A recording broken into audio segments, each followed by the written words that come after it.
MCQs number 113 हमारे पास है select the right option right sentence. अब ये जो हमारे पास सेंटेंस है इसका ताल्लुक है ऑर्डर ऑफ एडजेक्टिव के साथ। ऑर्डर ऑफ एडजेक्टिव का मतलब ये है कि जब आपके पास एक ऐसा सेंटेंस आ जाए जिसमें 2 या मोर देन 2 एडजेक्टिव्स आ जाएं तो पहले आप क्या लगाएंगे? तो रूल के मुताबिक पहले आप क्वांटिटी लगाएंगे, फिर आप क्वालिटी लगाएंगे, फिर आप साइज लगाएंगे, फिर आप एज लगाएंगे, फिर शेप, फिर कलर, फिर ओरिजिन, फिर मटेरियल और फिर पर्पस। यहां तक तो हमारे पास क्या है? यहां तक हमारे पास इसका एक फार्मूला भी है सास्कॉम। तो इसको याद रखें सास्कॉम। और अगर आप लोग फिर भी इसमें ज्यादा कंफ्यूज हो रहे हैं तो यहां पर आप लगा ले डॉट, तो बन जाएगा आपके पास sas.com। तो वो इंसान बन जाएगा जिसका आप इंतजार कर रहे हैं। सही है। तो आप इससे पहले याद करें क्वांटिटी और क्वालिटी और एंड में याद करें पर्पस। और यहां पर आप क्या लगाए? यहां पर लगाए सास्कॉम। अब सबसे पहले हमारे पास आएगा क्वांटिटी। क्या इसमें क्वांटिटी है? नहीं है। क्वालिटी है? नहीं है। साइज है? नहीं है। एज है? नहीं है। शेप है? Yes. Square is what? Square is the shape. फिर उसके बाद हमारे पास क्या आएगा? शेप के बाद आता है कलर, तो कलर भी है, रेड हमारे पास बन जाएगा। फिर हमारे पास बन जाएगा ओरिजिन, ओरिजिन भी नहीं और मटेरियल है, मटेरियल क्या है? वुडन है। तो इस वजह से इसमें हमारे पास जो राइट ऑप्शन है that is option A. Option जो हमारे पास बाकी है ये इस वजह से गलत है क्योंकि इसमें हमारे पास जो एडजेक्टिव्स है इनको प्रॉपर्ली ऐड नहीं किया गया। MCQs number 114। अच्छा, ये जो हमारे पास फारदर एंड फर्देस्ट होता है तो इसको हम यूज करते हैं डिस्टेंस के लिए। जब हम डिस्टेंस के बारे में इंफॉर्मेशन देना चाहते हैं तो हम उसके साथ जो है वो फार लगाते हैं। ये फर्दर का मतलब होता है एनी मोर, एनी मोर। तो इस वजह से इसमें हमारे पास जो राइट ऑप्शन होगा that is option C. I can not walk further, इसका मतलब ये कि मैं और नहीं चल सकता हूं। तो फर्दर को हम तब यूज करते हैं FUR वाला जो फर्दर है। हम जब कहते हैं कि हम और नहीं कर सकते या फर्दर का मतलब ये भी है कि इसके साथ साथ। MCQs number 115। Can you tell this on his face? Can you tell this fact on his face? On his face का मतलब है कि उसके सामने बोलना या वो जब आ जाए तो उसको बताना। तो इस वजह से ये आपके पास एक फ्रोजन एक्सप्रेशन है या आप कह सकते हैं कि हमारे पास एक फिक्स्ड प्रीपोजिशन है। इस वजह से हम इसके साथ क्या करेंगे? हम इसके साथ जो है वो ऑन लगाते हैं। फिर हमारे पास आ जाएगा एमसीक्यूज नंबर 116। एक बड़ा इंपॉर्टेंट एमसीक्यूज है। देखिए हमारे पास रूल क्या है? रूल हमारे पास कुछ ये है कि जब हमारे पास सिंगुलर नाउन आता है तो हम उसके साथ सिंगुलर वर्ब लगाते हैं। जब हमारे पास प्लूरल नाउन आता है तो हम उसके साथ प्लूरल वर्ब लगाते हैं। फॉर एग्जाम्पल मैं कहता हूं कि द बॉय इज टॉकिंग, फिर मैं कहता हूं कि बॉयज आर टॉकिंग। अब बॉय हमारे पास सिंगुलर है इस वजह से हमने इसके साथ सिंगुलर फॉर्म ऑफ वर्ब लगाया। द बॉयज हमारे पास प्लूरल है इस वजह से इसके साथ हमने क्या किया? इसके साथ हमने प्लूरल फॉर्म ऑफ वर्ब लगाया। लेकिन हमारे पास एक एक्सेप्शन है।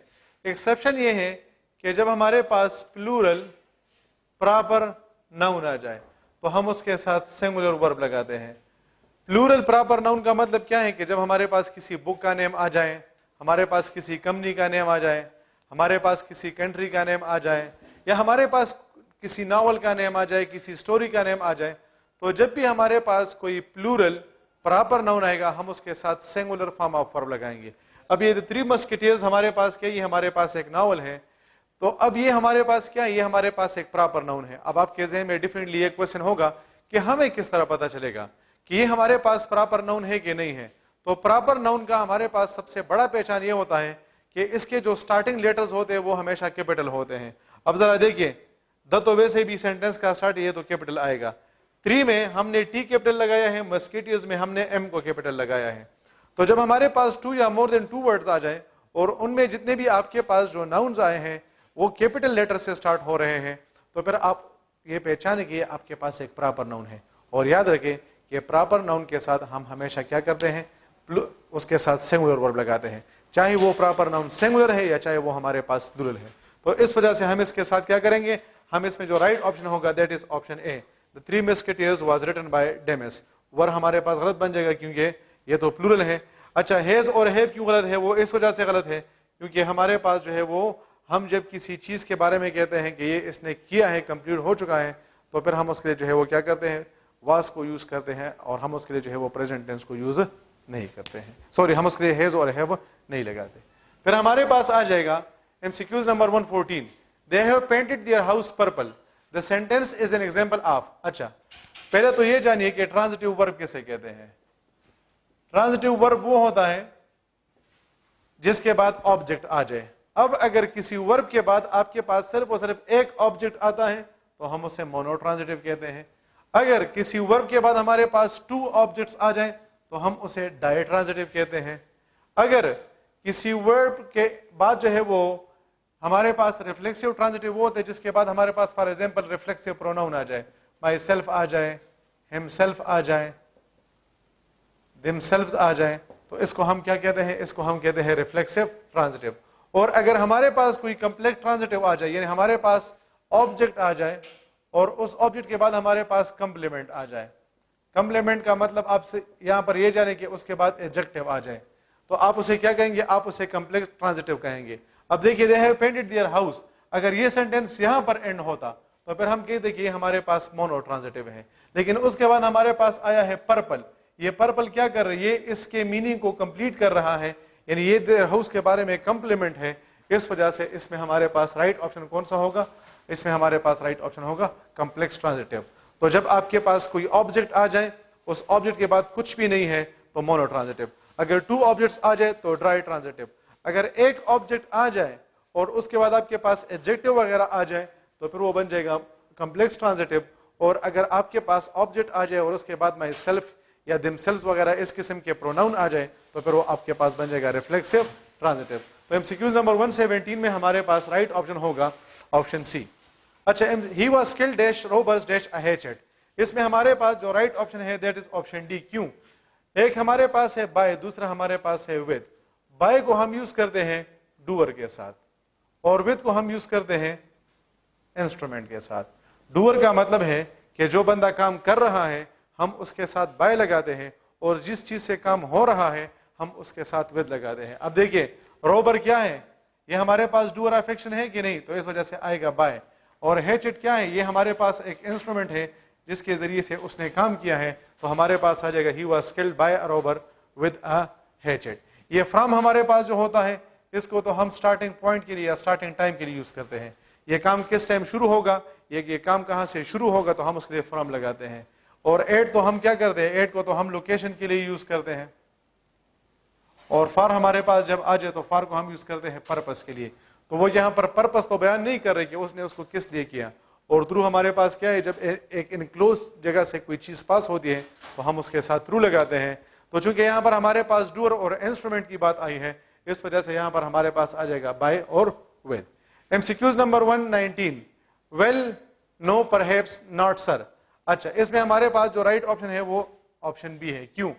ये वेल हमारे पास यहाँ पर है एज एन इंटरजेक्शन, तो इस इंटरजेक्शन के बाद हमने क्या लगाया है, कामा लगाया है कि नहीं। फिर ये नो हमारे पास क्या, ये हमारे पास एडवर्ब है, इसके बाद भी हमने कामा लगाया है, और फिर इसी तरह इसके साथ हमने फुल स्टॉप भी लगाया है। ये सेंटेंस भी ठीक होना चाहिए था, लेकिन ये गलत इस वजह से है क्योंकि इसमें हमारे पास जो फुल स्टॉप है वो नहीं गिवन है। और याद रखिए कि हमारे पास इसमें हमेशा फुल स्टॉप जरूर आएगा, तो इस वजह से इसमें हमारे पास राइट ऑप्शन होगा ऑप्शन बी। और फिर लास्ट हमारे पास है MCQs number 120, find out antonym of mumbled. याद रखिए कि जब भी आपको वोकैबुलरी का क्वेश्चन मिल जाए तो आपने ये देखना है कि वो सिनोनिम मांग रहे हैं या एंटोनिम। सिनोनिम का मतलब होता है कि वो वर्ड जिसकी मीनिंग सेम होती है, और एंटोनिम का मतलब होता है कि उसकी मीनिंग अपोजिट होती है। अब हमारे पास मम्बल्ड का मतलब होता है हम जैसे बंग बंग कहते हैं, सही है, यानी बात को इस तरह कहने कि दूसरे बंदे को उसकी समझ नहीं आए तो हम उसे कहते हैं मम्बल्ड। तो इसका हमारे पास अपोजिट आ जाएगा लाउड। तो मम्बल्ड का मतलब होगा आहिस्ता से, और लाउड का मतलब होगा ऊंचे आवाज से। अनप्रोवोक्ड का मतलब होता है जब एक अनमोटिवेटेड जो चीज होती है और वो खुद ब खुद जो है वो आ जाती है, हम उसे अनप्रोवोक्ड कहते हैं। क्विवर का मतलब होता है ट्रम्बलिंग या हिलना, और रियरली का मतलब होता है कभी कभार। तो डियर स्टूडेंट्स, ये थे आप लोग के नम्स के 20 एमसीक्यूज। होपफुली अब आपको पता चल गया होगा कि कौन से क्वेश्चन के पीछे जो है वो कौन सा रूल है। इसी तरह अगर आप लोगों को किसी किस्म का क्वेश्चन हो या किसी भी पॉइंट में आपकी कंफ्यूजन हो, so you should feel free to ask me your questions through comments. और इसी तरह ये चूंकि आप लोग का फर्स्ट एंट्री टेस्ट था इन दिस ईयर, तो बाकी जो एंट्री टेस्ट होंगे वो भी इसी सीक्वेंस को फॉलो करेंगे। So it is better you cover these rules and regulation, और इसी तरह हर एक क्वेश्चन का जो है वो आपके पास रूल होता है। इंग्लिश में आप लोग के नंबर इसी वजह से भी कम आते हैं क्योंकि लोग आपको बताते हैं कि इसमें तो हमारे पास एक्सेप्शन केसेस हैं। तो अगर एक्सेप्शन केस होता है तो उसका भी हमारे पास कोई ना कोई रूल होता है। प्रैक्टिस करें, remain self confident, and I assure you that you would be able to qualify the test easily. Confidence को लूज ना करें। मसला आप लोग का यही है कि आप लोग जो है वो टेंशन में हैं, आप लोग जो है वो बड़े फेयर में हैं कि पता नहीं क्या होगा, लोगों के बातों से भी आप डर रहे हैं। तो लोगों के बारे में ना सोचें, ठीक है? लोगों का काम ही सोचना है, तो अगर उनका काम आप करेंगे तो फिर वो बेचारे क्या करेंगे, सही है? तो आप अपने स्टडी पे फोकस्ड रहें, और मेरी जो नेक तमन्नाएं हैं और वो दुआएं हैं, अल्लाह वो आपके साथ हैं, अल्लाह आपको कामयाब करें। Thank you very much. Allah.